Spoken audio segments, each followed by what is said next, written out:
Shalom, everybody. Welcome back to Rav Gottlieb's articles in the back of Giving, English translation from Matan Torah. We are on Essay 7, The Nations of the World. Let me just pull up the live stream. Mic check, 1, 2. And we can get started.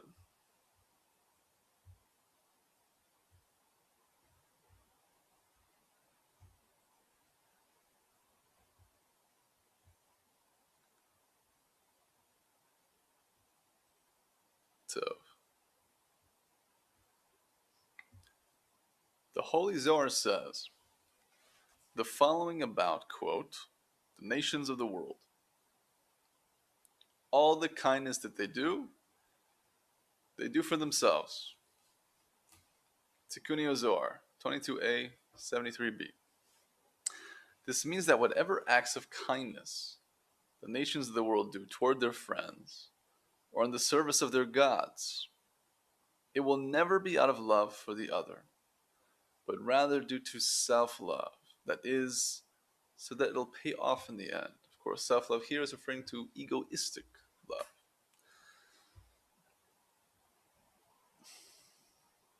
People want to get their heaven points, so to speak. And by doing things that equate to heaven points, surely we imagine will also be rewarded in this world as well. Who are these selfish nations of the world? The Zohar uses the expression the nations of the world to refer to the various selfish inclinations that are within each and every one of us. The Zohar is saying that our desires and thoughts, even if they move us to do acts of kindness, are based on self-love, based on our egoism. The Zohar is obviously not a political guide, but rather a guide regarding how to direct our spiritual life. As Bala Sulam stated, heaven forbid, chas v'shalom, that there is an element of nationalism in the idea that the Torah was given to Israel. Quote, only people who have taken leave of their senses could consider the possibility that God has some national preference. That is, that God prefers one nation over another. See section 5 in the Giving of the Torah, Matan Torah, to learn more about that. But the notion is that the Creator is simple and beyond infinite. And it would make sense, not that we can logically deduct the logic of the Creator, but the love for his children is equal. We may see that one nation seems to prosper and have sovereignty in contrast to others that are decimated and poor, but we don't really know what's going on a spiritual level. Point being is that the quality of Yisrael, which is the inner point of giving and loving, the soul, the godly soul that's within us, that is what the Creator prefers. That is his preference, because that's his characteristic. Our godly soul, our nefesh elokis, is a chelik elokai mimah. It's a portion of God from on high, so to speak. So, of course, the Creator prefers his quality and has a preference for his quality over the opposite quality that is totally disconnected from him, being egoism. That is the true teaching regarding the chosen people and the chosenness of Yisrael, is that more importantly it's referring to the preferred aspects that we are trying to connect to and embodying than an actual people. People do have significance as well, based on the refinement that we received in our servitude in Egypt and the spiritual genetics that we have from our forefathers, Abraham, Yitzchak, and Yaakov, and so forth. But here we're speaking about inner work, not politics.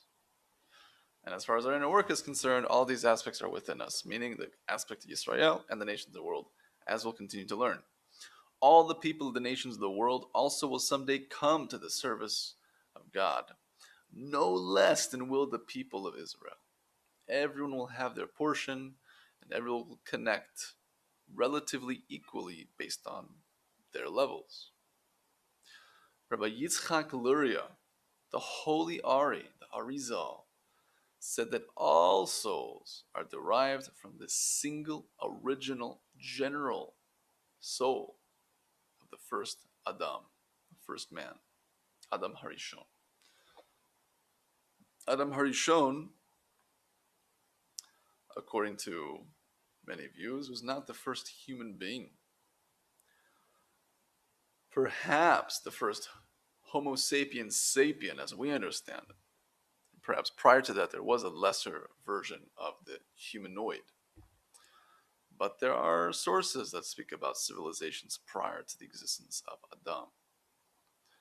In any case, what's important to connect to as a principle is that Adam is representing a godly being the human, that which has a godly soul, and therefore can be domele elyon, similar to the Most High, which the Baal Shalom says is the language of Adam. It's from the notion of being similar to the Most High, meaning we can equate our quality of character to his. We can go from our complete egoism and transmute it and become loving, giving, and altruistic. Since each person is a miniature world according to the Zohar, then within each human being is an aspect of Yisrael and an aspect of the nations of the world. The aspect of Yisrael, by the way, you are on 169, turning to 170 now. The aspect of Yisrael is the source of selfless giving that is in each person's heart, as well as the source of faith in the greatness of God. This gives us the spiritual strength that can make it possible to sacrifice everything in order to please God in the manner that incense is completely consumed on the altar. Meaning we can give our all if we really want to be giving and reach our highest self and our potential. And give a spirit of pleasantness, give joy to the Creator, to our fellow man, with all of our heart, all of our soul, and all of our resources.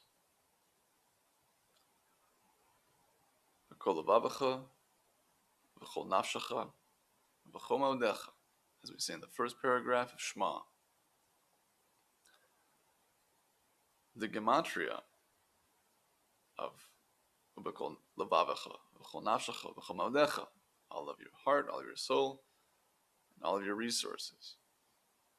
The numerical value in Hebrew is 737, which is the same gematria as shalhevet, flame. As opposed to Aish, fire, shalhevet is the actual flame, it's the form of the flame, it's describing the actual movement being the upward motion, the shape of the flame.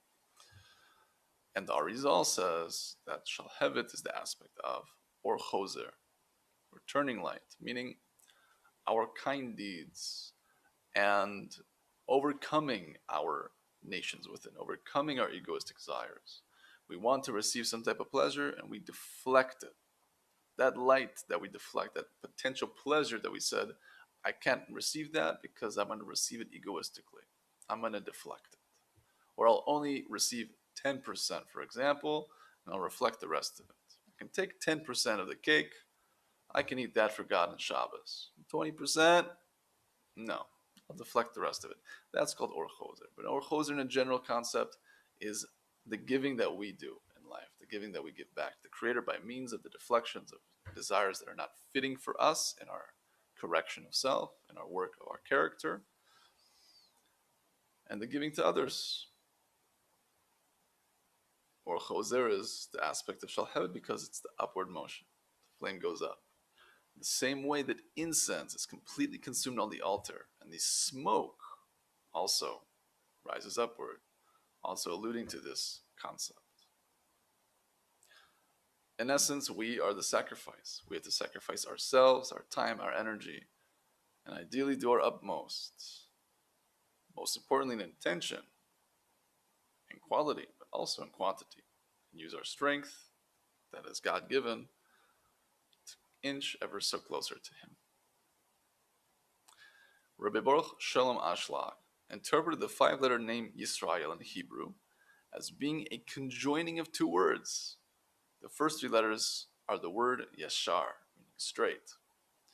The last 2 letters make up one of the names of God, Kael. Together the meaning is straight to God, Yashar Kael. I'm not pronouncing the Kael name out of respect for the holy name, but to say the whole word, Yisrael. That is, the element of Yisrael is in all people is our desire to devote ourselves to God, so that all of our thoughts, all of our speech, and all of our actions will be in harmony with God's will. It'll be intended, in line, aligned with the Creator's will, the Creator's desire. The aspect of the nations of the world is the desire to receive pleasure and joy. This desire splits into 70 nations, where each nation represents a different variety of craving. 70 is 10 times 7, where 10 represents a complete level, as any detail of anything has a level of 10 sfirot, and 7 is the number of spiritual attributes according to the Kabbalah. 7 is the bottom 7 sfirot, which are the midot, our character attributes, the aspects of ourselves. Chesed, Gevura, Tiferes, Netzach, Hod, Yesod, Malchut. All of them have corresponding character traits, some of them with multiple aspects that we can hone in on and reflect and try to build. So those 7 attributes times 10, because every sphira, singular for sphirot, has 10 sphirot within it. In truth, it goes on infinitely. Kabbalah is very much like quantum mechanics. Perhaps it is the true quantum mechanics. I think that's a better phrase. Havdil. Each nation represents a certain craving, and all 70 varieties of craving are the essential ingredients of the desire to receive within each of us. I think the 70 nations of the world and how they relate to our egoism is also hinted in the story of Adam Harishon in Gan Eden, the Garden of Eden.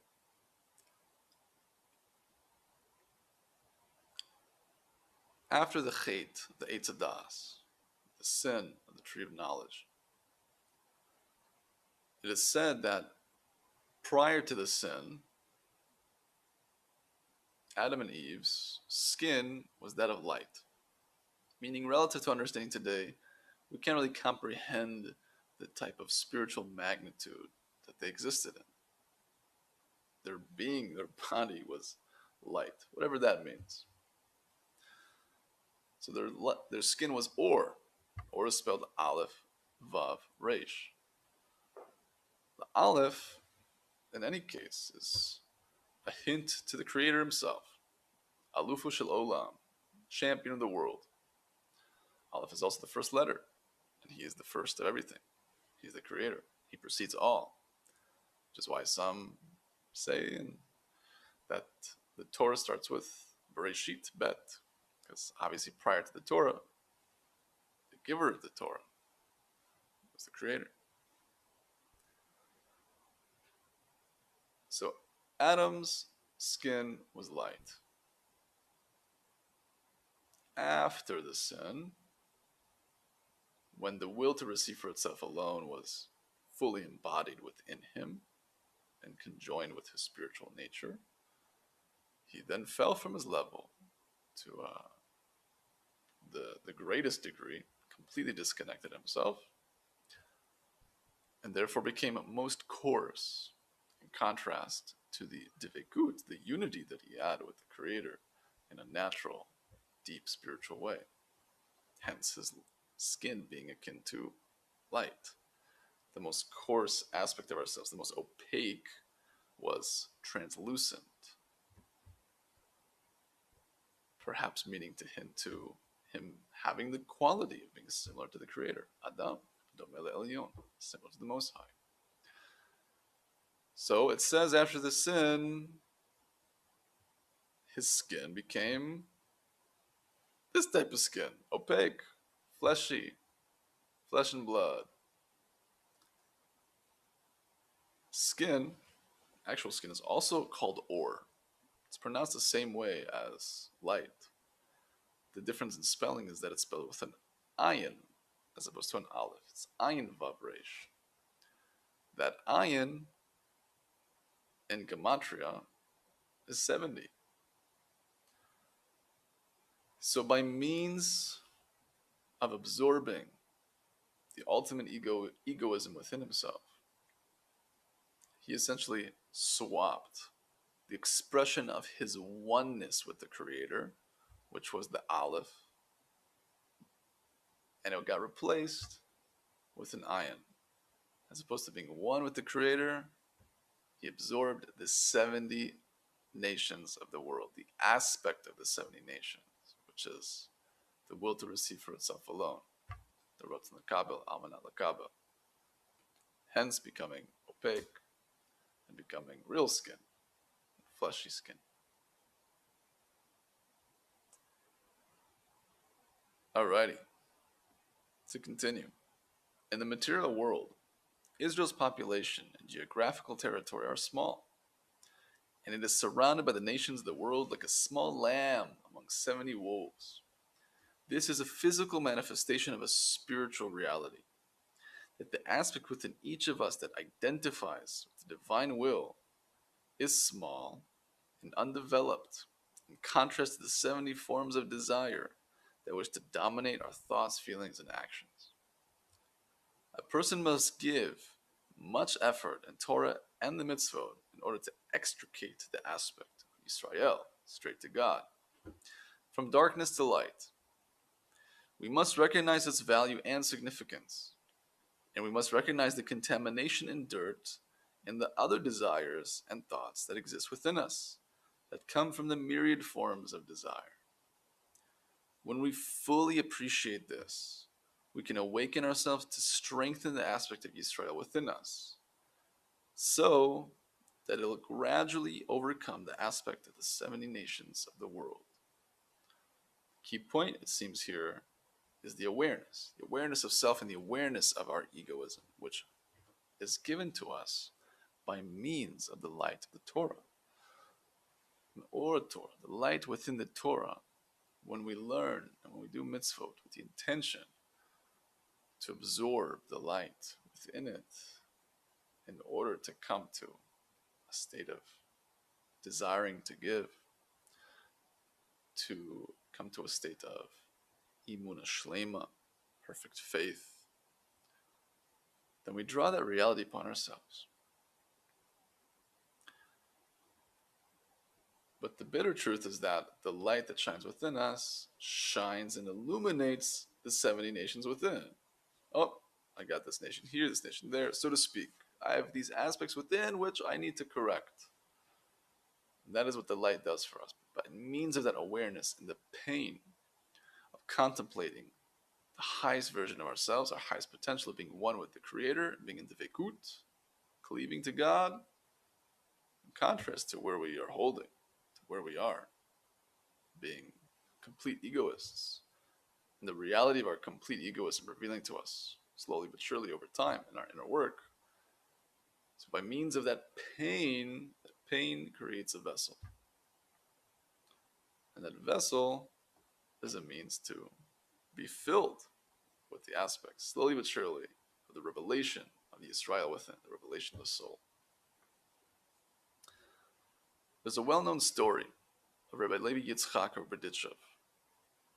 in which he was standing in synagogue, wrapped in his prayer shawl, and preparing to lead the prayers for the congregation. Everyone could see that he was debating with himself and hesitating for some time. At one point, he put down the prayer shawl on the stand and shouted, "Okay, you can pray." Naturally, no one there understood what was going on. Then the Rebbe explained, "When I stood up to pray, I looked within myself, and I saw that my evil inclination, my egoism, was also there with me. I asked him, 'What are you doing here?' He answered, 'I want to pray too. I get a lot of pleasure and joy from performing mitzvot and saying prayers. It makes me feel righteous and complete. So I want to pray with you.' I got very angry and I said to the evil inclination, 'I'm not willing to pray with you.' He insisted and wouldn't leave me alone. So I got even angrier and I told him, 'Okay, you can pray if you want to. I'm not going to pray with you.'" This reminds me, Shalom Shalom, Julius Caesar. This reminds me of IFS, Internal Family Systems. I had a Rebbe in yeshiva who would practice this psychological method with some of us. Of course, if we were willing. Sometimes not, maybe. In essence, one gets into a relaxed state, does a quick meditation, some deep breathing, and they're allowed to jump right into their subconscious and speak to different aspects of themselves. For example, one can speak to any aspect of themselves. You can speak to your 8-year-old self, your 5-year-old self, any age that you've had, and perhaps even the future ages that you have yet to come to. Or you can speak to your business self. You can speak to your father's self, your son's self.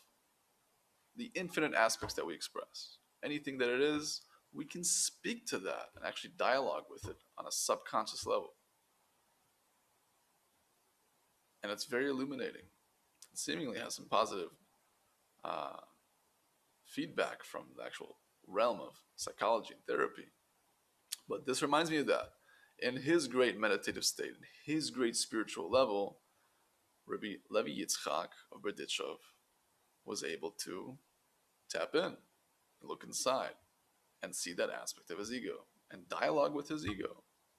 And our sages and spiritual masters speak about the power of speech. So for him to actually put out into words, it's one thing to think it in the mind, and according to quantum consciousness, release the information by means of the electrical signals. It's another thing to feel it in our heart and actually release that information magnetically into the quantum field, into the unified field. But to make that head and heart connection and speak it out with intention, speech is arguably the most powerful influence to draw a reality, to change a reality, to influence. So in this case, Rabbi Levi Yitzchak of Berdichev wanted to speak down and be angry with the aspect of his ego in order to subjugate it, put it down in order that he can better reveal the altruism and the love and the giving within and pray with pure intention. I'm just meaning to describe the synchronicity between aspects of the sciences today, in this case psychology, and how the masters of spirituality were well in tune to what is only slowly but surely here and there being revealed in the realms of humanities and science. From this story, we learn that even when we keep all the Torah and mitzvot at the lofty level of Rabbi Levi Yitzchak of Berdichev, we still have within us two aspects: the aspect of Yisrael and the aspect of the nations of the world. The aspect of Yisrael is the altruism within each and every human being. The aspect of the nations of the world is the egoism within. It takes a lot of work and effort in order to learn how to distinguish between these two inner voices. There can never be a situation when both are on top. And we must make sure that it is always the side of Yisrael that dominates. As our sages said, quote, Masechet Shabbat 56b, the city of Tzur was built only from the destruction of Jerusalem. And they were referring to the Tzur within us. That is the aspect of the nations of the world. The nations within us are built only from the destruction of holiness. Holiness, of course, is defined as something separate, unique, and distinct in relation to our character and our correction of our aspects. The holy aspect is giving and altruism. That's unique and distinct in contrast to our egoism, which is much more often than not the ruling power. The opposite is also true. Holiness is built only when we recognize the undesirable and evil nature of the 70 nations within us. We must subjugate them and bring them lower and lower. By keeping Torah and the mitzvot with this intention, we can gradually extricate ourselves from the control of the self-love, the egoistic love that nature has imprinted within us, and eventually acquire a second nature, of loving the other. I think to imagine this in regards to the physical world and drawing this, comparing it to the spiritual work that we're in, as we are to subjugate the nations within more and more and more, almost to the point of completely starving them and essentially killing them. Not completely, but essentially so that we can extricate Israel. That the aspect of Israel within, aspect of altruism and being intended to please God in all of our thought, speech, and action, will be revealed and will be in control.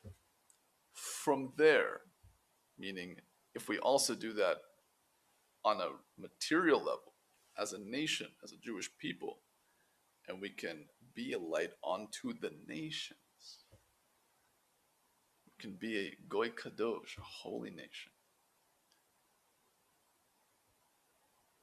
then we can be the example for the world. We can say, hey, the world's in chaos and everyone's egoistic and killing each other and stealing from each other, and we have built a society that is more or less perfected. We did it by means of the system of Torah and Mitzvot, through the lens of the innermost dimension of the Torah and Kabbalah. That's essentially the goal. That is what we are aiming towards. That's what we're heading towards, whether through suffering or through the actual work in the Torah and the Mitzvot, in the path of the Torah, the path of light. We're getting there no matter what. Depends how fast we want to get there and through what means. So once we can get to that aspect of truly becoming holy and unified, then we can be a light unto the nations. Of course, assuming they're already subjugated and down, we can revive them and then bring them into Israel, meaning the nations will convert and become a part of the unified whole that is humanity. Humanity is supposed to be Israel because all of humanity will and is supposed to reach the highest state of spiritual consciousness, which is described as selflessness and altruism and being Yashar Kale, straight to God. Amazing. Seth Hashem should be able to, slowly but surely, inch towards this reality. The next essay is how it feels to begin to give selflessly. Till next time, all the best. Shabbat Shalom.